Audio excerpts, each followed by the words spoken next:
મહીસાગર જિલ્લામાં ગઈકાલે રાતથી વરસાદી માહોલ છે। ગઈકાલે રાત્રે પણ મહીસાગર જિલ્લામાં છૂટો છવાયો વરસાદ ખાબક્યો હતો અને આજે પણ ભારે પવન સાથે વરસાદ વરસ્યો છે।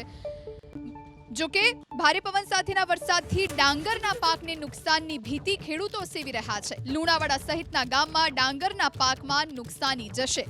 મહીસાગરમાં ભારે પવન સાથે ધોધમાર વરસાદ ખાબક્યો। આ પાછોતરો વરસાદ છે, છેલ્લો રાઉન્ડ છે મેઘરાજાનો, પરંતુ આ વરસાદ નુકસાનીનો વરસાદ ખેડૂતો માટે, ખાસ કરીને જે ખેડૂતો ડાંગર પકવે છે તેમના માટે સાબિત થવાનું છે।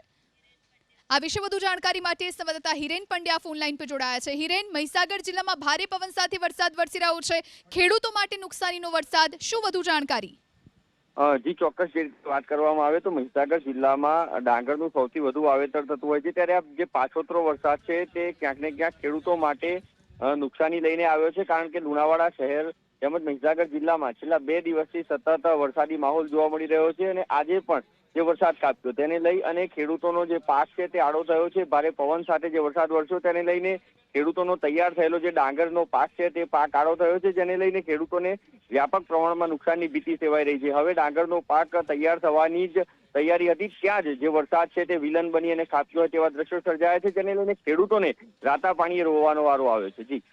જી આભાર હિરેન, જાણકારી આપવા માટે।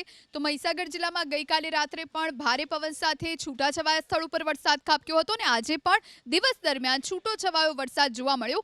લુણાવાડા સહિતના જે ગ્રામ્ય વિસ્તારો છે ત્યાં વરસાદી માહોલ છે, જેના કારણે રોડ રસ્તા ભીંજાયા છે। જોકે આ વરસાદ નુકસાનીનો વરસાદ ખેડૂતો માટે।